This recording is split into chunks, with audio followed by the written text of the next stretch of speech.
दोस्तों नमस्कार। कैसे हैं आप सब? आशा करता हूं आप सभी अच्छे होंगे। तो चलते हैं आज के अपने टॉपिक पर कि सफल तौर पर स्टॉक मार्केट में पार्टिसिपेट कैसे करें। किसी भी ट्रेडर के लिए 3 चीज़ें मस्ट हैं: mindset, skill set and risk management. जब हम इन तीनों चीज़ों को समझ जाएंगे और उसको अच्छे से यूज करेंगे, तब हम मार्केट में सफल तरीके से पार्टिसिपेट कर सकते हैं। अब एक एक को चलते हैं, देखते हैं। माइंडसेट। माइंडसेट का मतलब क्या? इसका मतलब यह कि हमें एक ट्रेडर की तरह सोच डेवलप करनी है और जो चीज़ें नेसेसरी है ट्रेडिंग के लिए उसको करना है। अब यहाँ पर आपको स्टॉप लॉस होगा, इसको स्वीकार करना है और वह भी खुशी से। अगर खुश ना भी होंगे तो भी आप कुछ कर नहीं सकते, तो better be happy and accept it. Normal life में क्या होता है, हम दुखी हो जाते हैं, कुछ नुकसान होता है तो। लेकिन यहाँ आपका माइंडसेट ऐसा होना चाहिए कि आपका माइंडसेट इस बात को एक्सेप्ट कर ले कि ट्रेडिंग का पार्ट है स्टॉप लॉस, इससे आप बच नहीं सकते हो। अब दूसरे एक एग्जाम्पल से समझते हैं कि हम अपने माइंडसेट को कैसे डेवलप करेंगे, एज ए ट्रेडर कैसे सोचें, कैसे करें। ऐसा देखा गया है कि स्कूल कॉलेज में या पढ़ाई के किसी भी लेवल पे हम जिस किसी भी सब्जेक्ट में कमज़ोर होते हैं तो उसके लिए हम ट्यूशन लेते हैं और उस पर ज़्यादा फोकस करते हैं। लेकिन यहाँ ऐसा नहीं करना है।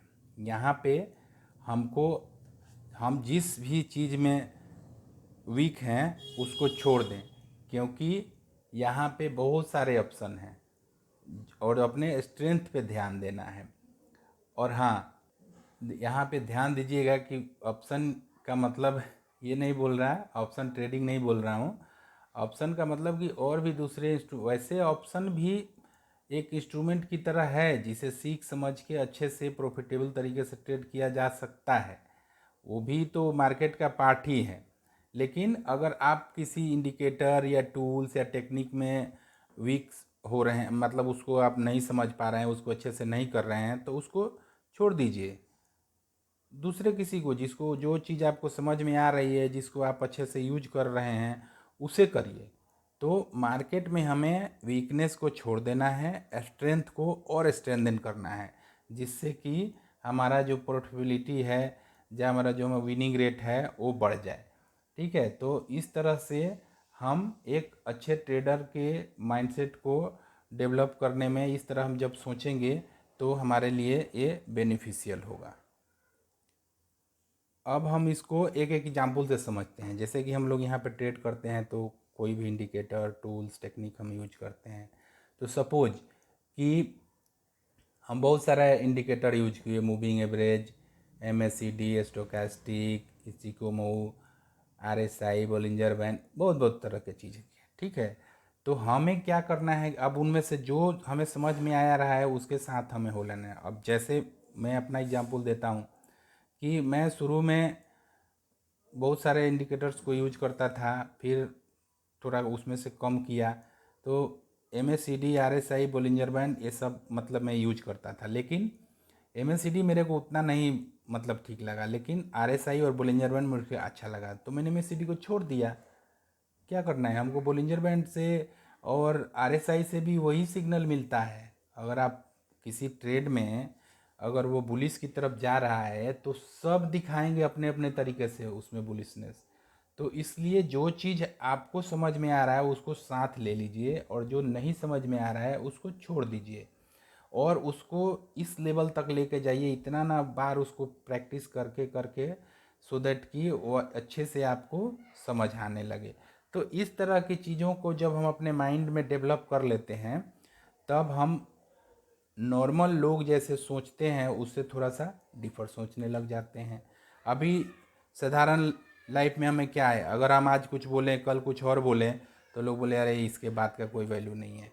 लेकिन अगर मार्केट में आप रिजिड हो कि नहीं मेरे को तो बाई ही करना है, तो करो बाई। जब मार्केट का ट्रेंड चेंज हो जाएगा तो बाई करके क्या कर लोगे?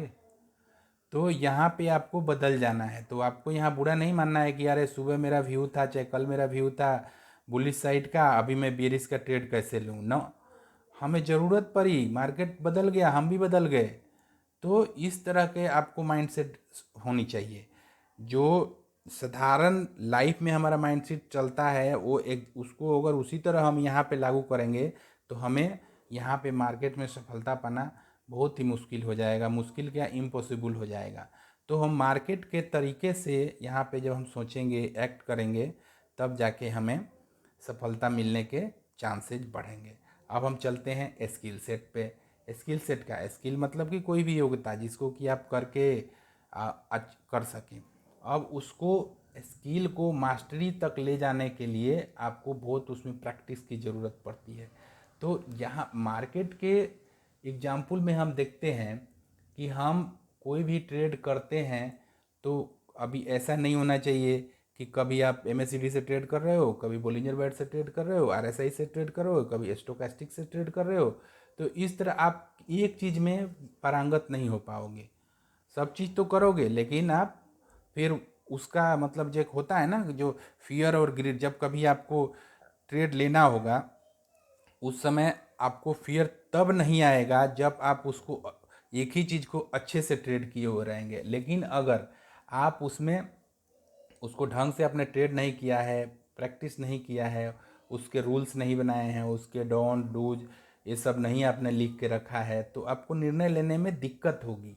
तो इसलिए हमको अपने स्किल सेट को भी यहाँ पे डेवलप करना है। तो स्किल सेट कैसे डेवलप होगा कि ठीक है, शुरू में आपको बहुत सारा चीज़ ट्रेड करना है, करिए, कोई दिक्कत नहीं है। उनमें से अब फिर एनालाइज करिए। उसके लिए क्या आपको जर्नलिंग करना है। जर्नल करके उसमें आप जब रिकॉर्ड रखोगे अब तो आपको पता चलेगा कि किस चीज़ पे आपका ट्रेड सही जा रहा है, किस चीज़ पे आपका ट्रेड सही नहीं जा रहा है। तो क्या होगा कि जो सही जा, हम अभी थोड़ा देर पहले बात किए थे कि हमको वीकनेस को छोड़ देना है। तो ठीक है, हम अभी जो आपका सही नहीं जा रहा है उसको छोड़ देंगे और जो सही चल रहेगा उसको हम और प्रैक्टिस में लाएंगे, सो दैट कि हमें बाद में निर्णय लेने में जब भी हमको मार्केट में एंट्री लेना हो, एग्जिट लेना हो, स्टॉप लॉस लगाना हो, इसमें कोई ज़्यादा मतलब सोचना ना पड़े। क्योंकि आप जितना सोचोगे ना किसी भी चीज़ को, मतलब ट्रेडिंग में ट्रेड करने के लिए, उतने ही गलती के चांस ज़्यादा होते हैं। लेकिन सोचना तो पड़ेगा, लेकिन जब आप एक स्किल्ड की प्रोफेशनल की तरह सोचोगे ना, तब आप हाँ यस हमको ये क्राइटेरिया फुलफिल करेगा तो हम बाई करेंगे। तो ठीक है, हमारा ये जो भी आपने क्राइटेरिया बनाई है सब ठीक है, हम बाई करेंगे। फिर आपको दूसरा चीज़ नहीं सोचना है। ये क्राइटेरिया फिल करेगा तो हम सेल करेंगे, सब ठीक है, सेल करेंगे। ये मेरा स्टॉप लॉस होगा, यहाँ पे मैं एंट्री लूँगा, यहाँ पे मेरा टारगेट होगा। तो ये सब चीज़ कब आएगी, जब आप अच्छे से किसी भी एक चीज़ को मतलब मास्टरी के लेवल तक लेके जाओगे। अब इसमें एक और दिक्कत आती है। मार्केट में क्या है ना कि हमें अब आप मान लो कोई चीज़ ऐसा सीख लिए जो कि ट्रेंडेड मार्केट में तो काम करता है, साइडवेज में मार्केट वो काम ही नहीं करता है। तो यहाँ पे थोड़ा सा आपको ये ध्यान देना है कि मार्केट के जो दोनों फैक्टर हैं, ट्रेंडेड और साइडवेज, और ये हमेशा आपको मिलेगा। ठीक है, तो इसको हम अवॉइड नहीं कर सकते हैं, लेकिन उसमें क्या चीज़ काम करेगा उसको हम सीख सकते हैं। ठीक है, और सबसे बड़ी बात क्या है कि ये चाहे साइडवेज में भी ट्रेंड आता है और ट्रेंड में भी साइडवेज आता है ये चीज़। तो इसी के कारण से हमें कभी कभी आपने देखा होगा कि चलो कोई चीज़ आपने सीखा, अभी वो कल तक काम कर रहा था, अब सोचोगे क्या कि नहीं कल हम इसको यूज करेंगे, तो पता चल गया आपका सेल हो गया। क्यों, मार्केट का डायरेक्शन बदल गया है तो सेल होगा ही होगा। तो इसलिए हमको अपने स्किल सेट में जैसे हाँ हमको पहले डिफाइन करना है कि मार्केट ट्रेंडेड है तो हमको ये चीज़ यूज करना है, मार्केट साइडवेज है तो हमको ये चीज़ यूज करना है, और उसके रूल डिफाइन होने चाहिए और उसी पे हमको ट्रेड करना है और रहना है ट्रेड में। ये नहीं कि किसी ने कोई कुछ बोल दिया, कोई कुछ सुन लिए, टीवी में देख लिए, न्यूज़ में देख लिए, तो नहीं, आपका चार्ट जो कह रहा है उसको करिए। जब तक इस तरह की चीज़ को आप नहीं डेवलप करोगे अपने अंदर, तो एक प्रोफेशनल ट्रेडर बनना बहुत मुश्किल है। जब खुद निर्णय लीजिए, खुद आपको चार्ट क्या बोल रहा है उसकी सुनिए, दुनिया की मत सुनिए। अगर चार्ट बोल रहा है कि बाई है तो बाई है, सेल है तो सेल है, दुनिया को डिसाइड करने दीजिए जो करना है। ठीक है, और आप बहुत बार आपने ये देखा होगा कि न्यूज़ वाले चाहे टीवी वाले पता नहीं कुछ और कह रहे हैं और मार्केट कुछ और कर रहा है। अरे भाई, तो हमको तो मार्केट को जो हमने माना है कि मार्केट इज सुप्रीम, तो सुप्रीम की मानो ना, बाकी लोगों के क्यों मानना है। ठीक है, तो इस तरह से हमको अपने ट्रेंडेड और साइडवेज दोनों के लिए अपना एक एक प्लान, एक एक हमारा हथियार रेडी रहना चाहिए, जिससे कि हम यहाँ पे पार्टिसिपेट कर सकें। अभी और मोस्ट ऑफ द टाइम, जैसे कि अगर 100% माने तो 20% टाइम मार्केट ट्रेंडेड रहता है, बाकी 80% of the time market sideways ही रहता है। अब अभी का समय जो पिछले कोविड के बाद से या 23 से जो लोग देख रहे हैं, उनको लगेगा कि अरे क्या बात कर रहे हो, कौन सा साइडवेज। कोई नहीं, ये तो 1-2 साल चीज़ें हैं, और साइडवेज मार्केट जाता है ना तो चला ही जाता है, फिर तो फिर बहुत दिनों तक वो साइडवेज ही रहेगा। तो हमको दोनों चीज़ के लिए, दोनों समय के लिए अपने आप को प्रिपेयर करके रखना है, और उसमें कौन से रूल्स, कौन से रेगुलेशन, कौन सा इंडिकेटर, क्या चीज़ काम आएगा, उसको प्रैक्टिस करके रखना है कि हाँ, जब हम मार्केट का ट्रेंड हमको डिसाइड हो गया, ट्रेंड में दोनों आ जाता है। Up trend down trend trended ही है। जब साइडवेज जाएगा तो वो दोनों में साइडवेज होता है, और दोनों में अप ट्रेंड और डाउन ट्रेंड होता है। तो इसलिए यहाँ पे इस चीज़ को हम ध्यान देते हुए फिर हम चीज़ों को सीखेंगे। अभी क्या है कि जैसे हर आदमी का एक होता है ना ऐसा कि हाँ भाई, ये इस चीज़ में ये आदमी बहुत अच्छा है। अब जैसे भगवान लोगों के ही उस एग्जाम्पल से देखते हैं, तो कृष्ण भगवान हो गए, शिव जी हो गए, हनुमान जी हो गए, तो सब लोग अपना अपना, ऐसा नहीं है कि कृष्ण जी को तलवार चलाने नहीं आता, चाहे हनुमान जी को तीर धनुष चलाने नहीं आता, लेकिन वो माने किस लिए जाते हैं? गदा के लिए। श्री कृष्ण भगवान किस लिए माने जाते हैं? अपने सुदर्शन चक्र के लिए। शिव जी किस लिए माने जाते हैं? कि हाँ, त्रिशूल के लिए। जब नाम आए उनका तो आपके ध्यान में ये आएगा कि हाँ, शिव जी का नाम आया तो वो त्रिशूलधारी हैं। ठीक है, तो क्या ये उनका स्किल है, एज है, उसमें उन्होंने अपने आप को पारंगत किया है, और उनको वो उसमें वो अपने आप को प्रूव किए हुए हैं। तो सेम वे में हमारे पास भी, हमें भी ट्रेड करना है, मार्केट में पार्टिसिपेट करना है, तो हमारा भी एक स्किल होना चाहिए, एज होना चाहिए कि हाँ, हमको अगर ट्रेड करना है तो मैं आरएसआई से ट्रेड कर रहा हूँ, तो मेरा आरएसआई ये क्राइटेरिया फुलफिल करेगा तो मैं ट्रेड लूँगा, नहीं करेगा नहीं लूँगा। आप बोलिंजर बैंड वाले हो, आप बोलिंजर बैंड से करो। कोई मूविंग एवरेज वाला है, मूविंग एवरेज से करोगे। एमएससीडी वाले हैं, एमएससीडी से करो। कोई सिंपल प्राइस सेक्शन वाला है, कैंडलस्टिक प्राइस सेक्शन, जिसमें कि सपोर्ट रेजिस्टेंस ट्रेंड लाइन करके हम ट्रेड करते हैं, अगर उससे उसको जमता है तो वैसे करे ट्रेड, कोई दिक्कत नहीं है। लेकिन एक चीज़ का स्पेशलिस्ट बनिए, स्पेशलिस्ट बनेंगे तभी इसमें आगे आपको बढ़ना आसान होगा। नहीं तो फिर तो मार्केट में जिस तरह का मतलब मार्केट बिहेव करता है, अगर थोड़ा बहुत भी आपने इसमें इन्वॉल्व हुए हैं तो दे जानते ही हैं कि जब बाई करो तो गिर जाएगा, सेल करो तो बढ़ जाएगा। अब बताओ, ऐसा लगेगा कि जैसे बस मार्केट आप ही के लिए ऐसा करने के लिए बैठा था। अरे भाई, आपको पता नहीं है कि क्या होने वाला है। इस चीज़ को जब आप एक्सपीरियंस करोगे तो आप सही जगह पे बेचोगे, सही जगह पे खरीदोगे। आपसे मार्केट को कोई दुश्मनी नहीं है, हमें आता नहीं है, इसलिए हमें ये सब चीज़ें हमारे सामने होती है। ठीक है, तो हम लोग इसी चीज़ को ख़त्म करने के लिए हमको एक चीज़ पे मतलब लगभग 100-150 इस टाइप का जब हम ट्रेड कर लें, उसको एनालाइज कर लें, उसकी जर्नलिंग कर लें, तब निकालें कि हाँ, हम इसमें सही और सफल हो रहे हैं कि नहीं, तब जाके आप मास्टरी के लेवल तक आओगे। यहाँ पे मुझे एक चीज़ बहुत, एक लाइन मुझे याद आ रहा है, जिसको मैंने मार्क मिनी सर के book think and trade like a champion में पढ़ा था कि स्पेशलिस्ट गेट पेड वेल। मतलब क्या? जो भी स्पेशलिस्ट होता है उसको अच्छा पैसा मिलता है। आप नॉर्मल डॉक्टर लोगों को भी देखे होंगे, जो जहाँ पे कहीं दिखाने जाते होंगे, तो कोई एक जस्ट फिजिशियन है, चाहे कोई एमडी है, या कोई एक खास बीमारी का स्पेशलिस्ट है, तो तीनों के फीस में ही अंतर आ जाता है। तो सेम वे में यहाँ भी अगर आप किसी एक चीज़ के लिए स्पेशलिस्ट बनेंगे ना, तो मार्केट आपको अच्छे से पे करेगी। तो मार्केट से अगर आपको अच्छा से पेमेंट लेना है, खुद को प्रॉफिटेबल साबित करना है, तो आपको भी स्पेशलिस्ट बनना पड़ेगा।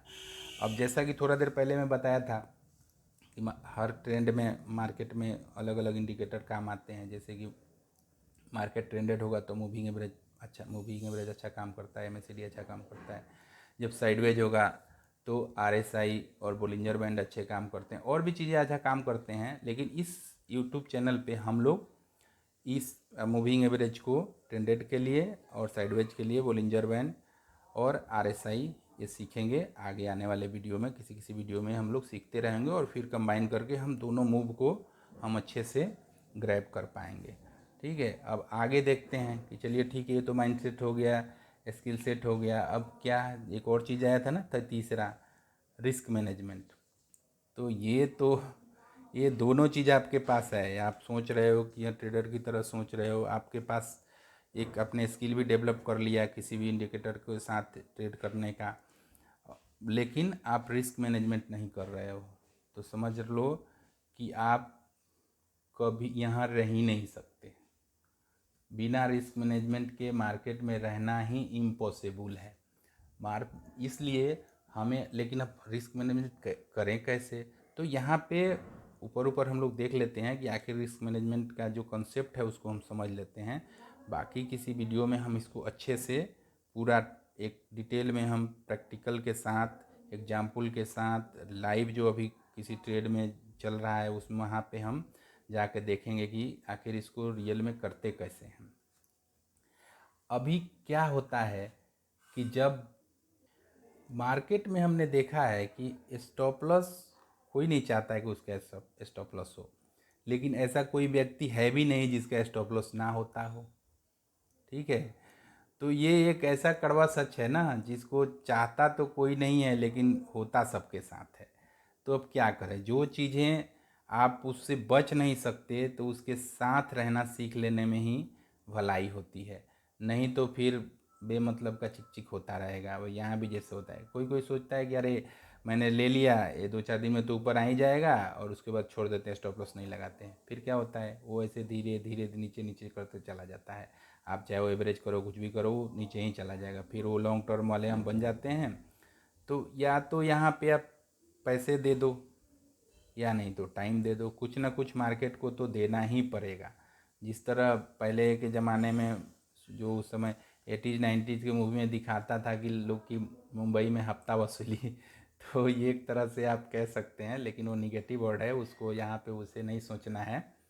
यहाँ पे ये रिस्क मैनेजमेंट, स्टॉप लॉस जो है, रिस्क मैनेजमेंट जो आता है, ये मार्केट में ट्रेडिंग का एक पार्ट है। तो इसको हमको एक्सेप्ट करना है, और जब हम इसको नहीं हटा सकते तो इसके साथ हमें अच्छे से मतलब इसको मैनेज करते हुए आगे बढ़ना है, सो दैट कि हमारा जो ट्रेडिंग का एक्सपीरियंस है वो अच्छा हो।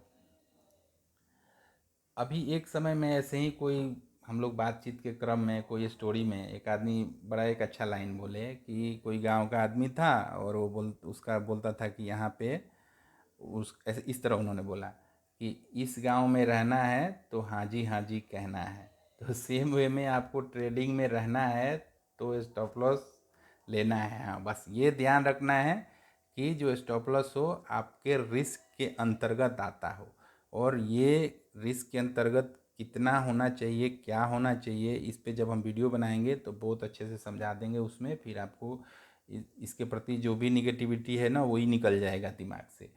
और इस स्टॉप लॉस को हमेशा बिजनेस का पार्ट मानना है। इसको आप ऐसे सोचिए कि जैसे हम लोग घर में ही तो रह के अपना ट्रेड कर लेते हैं, इसके लिए तो कोई अलग से, अगर देखा जाए तो किसी को हायर करने की ज़रूरत नहीं है। एक लैपटॉप खरीदिए, लाइट, जो लाइट आप घर में यूज करते हो वही लाइट यूज होता है, जो नेट यूज होता है वही उसमें भी नेट यूज हो जाता है। आप ट्रेड कर रहे हो तो इनकम तो आ रहा है ना, तो इस बिजनेस है। तो जब हम इसको बिजनेस के तौर देखने लगेंगे ट्रेडिंग को, तो इस स्टॉप लॉस को हमें कॉस्ट की तरह देखना है। इसको आप ऐसे बोल सकते हैं कि इसको लॉस ना बोल के, इसको loss is the cost of doing trading business. जिस दिन हमारे माइंड में ये चीज़ आ जाएगा तो फिर हम अपना जो भी है एंट्री लिए, स्टॉप लॉस लगाए, टारगेट लगाए, बस छोड़ दिया आपने। क्या दिन रात देखने से हम तो कुछ कर सकते हैं नहीं। तो जब हम कुछ कर नहीं सकते, उसको मार्केट को अपने डायरेक्शन में मूव नहीं कर सकते, तो हमें जिस तरह मार्केट चल रहा है उसको एक्सेप्ट करना है। अपने स्किल सेट के अनुसार जो आपने निर्णय लिया है कि हाँ ये मेरा एंट्री पॉइंट है, ये मेरा एक्जिट पॉइंट है, ये मेरा स्टॉप लॉस है, तो उसको आप देखिए, उस तरह से उसको ट्रेड करिए। हाँ, अगर आपके पास इतना पैसा है कि हाँ किसी शेयर को आपने खरीद लिया तो वो 10% 5% भाग जाएगा, तब तो कोई बात ही नहीं है, तो आप चाहो जैसे चला लो।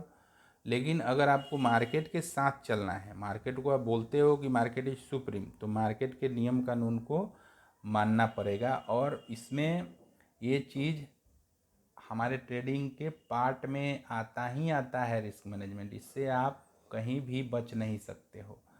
ठीक है, तो नहीं बच सकते हैं तो हमको उस चीज़ को एक्सेप्ट करना है और आगे बढ़ना है। ठीक है, हम लोग स्टॉप लॉस न देके और सोचते हैं कि चलो कोई नहीं, कुछ दिन वेट कर लेते हैं। लेकिन आप ज़रा सोचो, जो टाइम होता है ना, वो सबसे बड़ा पैसा होता है। जब आप 200 2000 10,000 5,000 जो भी आपके रिस्क के अंतर्गत आ रहा है, उसको आप मार्केट को दे दिए होते और कोई और अपॉर्चुनिटी जो कि आपका पैसा फंसा हुआ है, आपका दिमाग भी उधर ही सोच रहा है, आप कुछ कर नहीं पा रहे हो, और वहाँ पे कोई उससे अच्छा अपॉर्चुनिटी आ रहा है, तो आप देखो बताओ क्या हो जाता। अरे आपने 1,000 2,000 दिया, लेकिन वहाँ से 4-5 हज़ार रुपये कमा लेते तो ओवरऑल तो आप प्रॉफिट में ही रहते ना। तो इसलिए ये चीज़ हम अवॉइड करने के चक्कर में हम टाइम पे उसी में हमारा दिमाग और पैसा दोनों लगा रहता है। ठीक है, तो हमको क्या, अगर हमारा ट्रेडिंग स्ट्रेटजी, हमारा रूल ऐसा बोल रहा है कि ये इस लेवल के नीचे चला जाएगा तो हमको निकल जाना है, तो निकल जाना है। ठीक है, और इस तरह रिस्क को रिलीजियसली एंड जुडिशियली फॉलो करना है। अब यहाँ आप बोलोगे कि ये रिलीजियसली जुडिशियली का क्या मतलब है मार्केट में, तो है मतलब, जैसे हम लोग जिस किसी भी धार्मिक मत को मानते हैं या अनुसरण करते हैं, तो उसमें बहुत सारे उसके रीति रिवाज होते हैं। जब उस तरह से आदमी रहता है तो समाज में ठीक है, आपको कोई ज़्यादा दिक्कत नहीं होगा। सेम में जुडिशियली मतलब कि जो भी नियम कानून है जो जहाँ पे आप रह रहे हैं, तो उसको मानिएगा, तब भी आपको कोई दिक्कत नहीं होगा। तो इस रिस्क मैनेजमेंट को सेम उसी तरह से हमें मानना है। ये नहीं कि हाँ ठीक है मानता तो हूँ लेकिन करूँगा नहीं, ऐसा नहीं करना है आपको। उसी तरह से अब जब फॉलो करोगे तो शांति से ट्रेडिंग का बिजनेस आपका चलता रहेगा। मैं तो ये तीनों चीज़ को ना थोड़ा सा अपने मतलब ऐसे मानता हूँ, जैसे mind set, skill set, risk management को मैं ब्रह्मा विष्णु महेश बोलता हूँ। मैं जब हम लोग आपस में दोस्त लोग बैठते हैं, चाहे जो भी ट्रेडिंग में बातचीत करते हैं, तो मैं इसको इस तरह देखता हूँ कि जिस तरह सृष्टि को ब्रह्मा जी बना उनके से मतलब शुरू होता है, तो वैसे ही ट्रेड हमारे माइंड में शुरू होता है, दिमाग में हमें पहले चलता है कि हाँ हमको ये ट्रेड करना है, ऐसा करना है, वैसा करना है। विष्णु भगवान जिसे संरक्षक के रूप में आते हैं, तो हम जैसे कोई स्किल सेट पा लेते हैं कि हाँ हमको डाइवर्जन ट्रेड करना है, हमें ऑल टाइम हाई ट्रेड करना है, इस तरह की चीज़ों को हमारा RSI बोलिंजर बैंड ये सब मिला के हमको ट्रेड करना है, तो फिर हम अपना कुछ कुछ करने लगते हैं, ऐसे करते हैं। और फिर रिस्क मैनेजमेंट में जो कि स्टॉप लॉस आता है, तो उसको मैं महेश मतलब कि ये विष्णु शिव जी को बोलते हैं महेश। कई नाम हैं, शिव जी को शिव जी बोलिए, शंकर भगवान बोलिए, कुछ भी बोलिए, बहुत सारे नाम हैं उनके। ठीक है, तो वहाँ पे जब तक, अब हम यहाँ पे इसको थोड़ा सा जस्ट एग्जाम्पल के लिए, इसे किसी और तरीके से आप मत लीजिएगा लोग, कि जैसे ये इतने अच्छे हैं ना शंकर भगवान, कि इनके साथ इनको आप खुश कर दो तो ये कुछ भी दे देंगे। अब बताओ, रावण और भस्मासुर ने इनसे जो चाहा वो मांग लिया, क्यों पूजा करके, उनको रेस्पेक्ट करके, उनको इज्जत दे के। लेकिन जब इनको आप डिसरेस्पेक्ट करोगे तो फिर अपना ये रौद्र रूप धारण करके फिर सब कुछ ख़त्म कर देते हैं। ठीक यहाँ हमारे लिए भी है कि हम जब मार्केट में हैं तो हमको ये स्टॉप लॉस को रेस्पेक्ट देना है, एक्सेप्ट करना है, और हम अपना इसको रिस्पेक्ट देते रहेंगे, एक्सेप्ट करते रहेंगे, अपने रूल के अनुसार आगे बढ़ते रहेंगे, तो मार्केट भी हमें शिव जी की तरफ सब कुछ देता रहेगा। लेकिन जिस दिन हम इसको मतलब नहीं मानने की जुरत कर लिए, फिर तो बस आपका कैपिटल गया। और जब आपका कैपिटल गया तो फिर मार्केट में आप रह क्या कर लोगे, रह के कुछ नहीं कर सकते। तो हमको स्टॉप लॉस को इस तरह से देखना है, और इस तरह तीनों चीज़ों को हम जब मिला के ट्रेड करेंगे, तब हम एक अच्छे ट्रेडर बनने के रास्ते पे आगे बढ़ेंगे, और हम इसमें ढंग से पार्टिसिपेट करते हुए हम अब विनिंग पोजीशन में ज़्यादा रहेंगे इंस्टीड ऑफ लूजिंग पोजीशन। ठीक है, तो आज के लिए बस इतना ही, फिर मिलते हैं किसी नेक्स्ट वीडियो में इसी तरह की लर्निंग वीडियो के साथ। Thanks for watching. जय हिंद।